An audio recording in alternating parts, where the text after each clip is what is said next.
kupas bagaimana taktik perang Rusia di Ukraina dan apa counter attack strategi bertahan dan menyerang baliknya Ukraina kali ini. Kita lanjut. Sebagaimana kita ketahui pada 24 Februari 2022, dalam waktu 48 jam atau 2 hari setelah serangan, kemajuannya sangat cepat hingga menjangkau lebih dari 80 km dari garis perbatasan. Salah satunya karena militer dan pejabat Ukraina tidak percaya bahwa Rusia akan masuk menyerang Ukraina. Kemudian serangan Rusia melambat, bahkan dalam 2 minggu setelah pencapaian 80 km tersebut, ternyata serangannya hanya menambah jangkauan 15-20 km saja. Hingga saat ini, hanya kota pelabuhan Mariupol yang luluh lantak. Kota nomor 2 terbesar Ukraina, Kharkiv, masih belum bisa ditaklukkan walau jaraknya sangat dekat dengan perbatasan Rusia.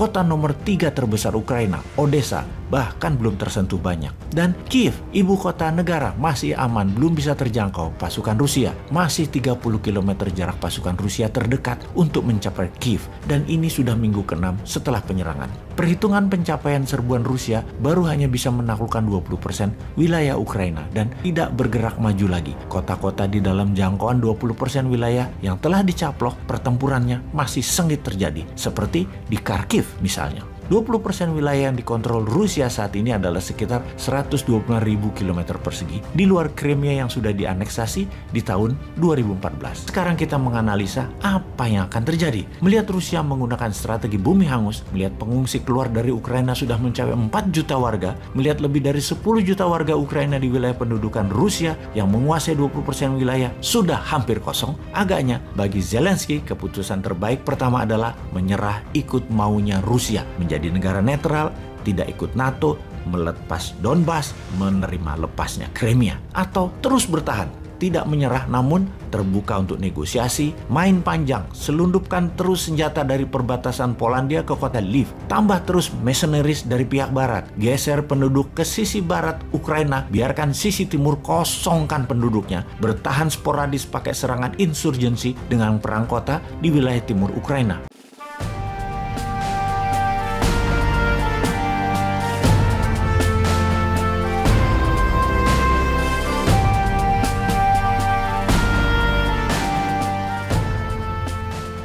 Ketika perang terjadi di sebuah wilayah, ada yang menarik. Virus corona agaknya tidak beredar di sana. Apakah virus itu takut sama peluru tajam ya? Sebagian orang percaya bahwa pandemi virus Wuhan ini adalah natural disaster atau petaka alami seperti halnya pada Spanish flu di awal abad 20 atau Black Death di abad pertengahan di Eropa. Sebagian percaya ini adalah pandemi yang diplan atau direncanakan. Karena direncanakan, ya ada target pencapaian, ada kebutuhan yang diciptakan atau create demand, dan ada solusi yang telah disiapkan. Mereka yang sefaham dengan pandemi, pemikiran mereka kalau melihat pejabat yang menekan rakyatnya, pejabat atau pemerintahan itu takut atau kalah sama oligarki artinya. Karena pandemi dijalankan oleh oligarki yang diuntungkan secara materi dengan mempengaruhi pejabat dan pemerintahan yang dipakai sebagai alat perpanjangan tangan penyedia kebutuhan tersebut.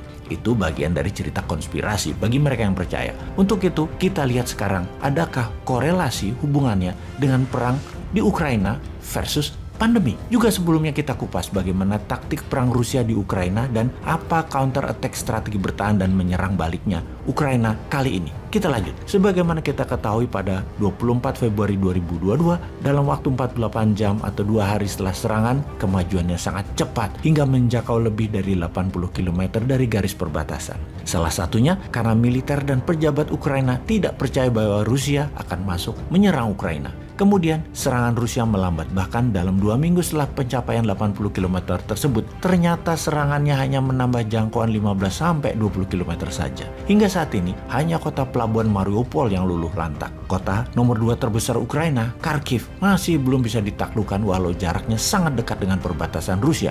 Kota nomor 3 terbesar Ukraina, Odessa, bahkan belum tersentuh banyak. Dan Kiev, ibu kota negara, masih aman, belum bisa terjangkau pasukan Rusia. Masih 30 km jarak pasukan Rusia terdekat untuk mencapai Kiev, dan ini sudah minggu ke-6 setelah penyerangan. Perhitungan pencapaian serbuan Rusia baru hanya bisa menaklukkan 20% wilayah Ukraina dan tidak bergerak maju lagi. Kota-kota di dalam jangkauan 20% wilayah yang telah dicaplok pertempurannya masih sengit terjadi, seperti di Kharkiv misalnya. 20% wilayah yang dikontrol Rusia saat ini adalah sekitar 125.000 km persegi di luar Crimea yang sudah dianeksasi di tahun 2014. Yang jadi pertanyaan sekarang, apakah dengan telah mengendalikan 20% wilayah Ukraina, serangan Rusia dianggap sukses? Bagaimana kalau kita bandingkan dengan Operation Barbarossa di tahun 1941, serangan kilat Jerman ke wilayah Soviet yang merupakan serangan tiba-tiba di mana dalam 1 minggu berhasil maju 300 km dan dalam 2 minggu 700 km pasukan Jerman sudah masuk ke wilayah Soviet. Kemudian ketika memasuki 1 bulan, Jerman berhenti sebentar dan menguatkan pasukan cadangan dan logistik,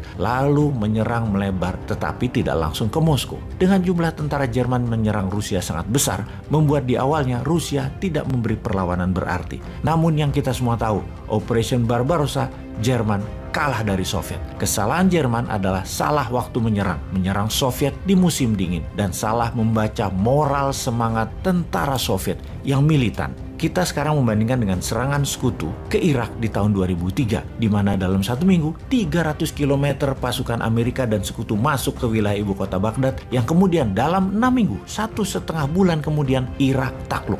Takluk karena pasukan Irak tidak punya semangat juang dan tidak percaya pada pemimpinnya yang dari kalangan minoritas dan berlaku diktator, yaitu Saddam Hussein. Kembali ke serangan Rusia ke Ukraina. Serangan Rusia ke Ukraina dibandingkan dengan serangan Amerika sekutu ke Irak yang berjumlah 300.000 tentara, atau serangan Jerman ke Soviet dengan 1 juta tentara lebih. Serangan Rusia ke Ukraina dalam 1 minggu pertama hanya 60% dari 190.000 tentara di perbatasan yang menyerang masuk ke Ukraina. Sisanya menjaga dan melihat bagaimana reaksi Ukraina dan NATO. Diperkirakan oleh Kepala Intelijen Pertahanan Rusia waktu itu, moral dari tentara Ukraina dan penduduk Ukraina itu rendah, tidak akan membela pemimpin mereka yang pro-barat dan juga dari kaum minoritas, Volodymyr Zelensky. Ternyata semua perkiraan awal itu meleset. Ukraina sampai 6 minggu ini masih bertahan. Zelensky masih pegang kendali. Sekarang kita menganalisa apa yang akan terjadi. Melihat Rusia menggunakan strategi bumi hangus, melihat pengungsi keluar dari Ukraina sudah mencapai 4 juta warga, melihat lebih dari 10 juta warga Ukraina di wilayah pendudukan Rusia yang menguasai 20% wilayah sudah hampir kosong, agaknya bagi Zelensky keputusan terbaik pertama adalah menyerah ikut maunya Rusia, menjadi negara netral, tidak ikut NATO, melepas Donbas, menerima lepasnya Crimea, atau terus bertahan, tidak menyerah namun terbuka untuk negosiasi, main panjang, selundupkan terus senjata dari perbatasan Polandia ke kota Lviv, tambah terus mercenaries dari pihak barat, geser penduduk ke sisi barat Ukraina, biarkan sisi timur kosongkan penduduknya, bertahan sporadis pakai serangan insurgensi dengan perang kota di wilayah timur Ukraina. Lalu ada lagi analisa yang sangat penting untuk kita pertimbangkan. Kita semua tahu, virus Delta adalah mutasi virus Alpha. Siapa yang terpapar Alpha tidak terpapar Delta. Lalu ada Omni, di mana yang terkena Alpha dan Delta ternyata tetap bisa kena Omni. Artinya apa? Ada 2 artinya. Artinya, 1, vaksin tidak efektif karena sudah divaksin tetap kena, walau dengan perkataan yang penting tidak parah. Nomor 2, juga bisa berarti Omni bukan mutasi Delta, karena itu yang kena Alpha atau Delta tetap bisa kena. Maka analisa gosip terbaru adalah kalau perang Ukraina cepat berlalu, kurang dari 3 bulan dari sekarang, maka tugas pandemi belum selesai. Ada Delta Crohn, mutasi Omni akan dilanjutkan dan bersiap dunia melakukan lockdown lagi. Kalau perang Ukraina memanjang, maka stok pangan artificial food dimainkan. Pokoknya mereka-mereka juga yang untung. Paham?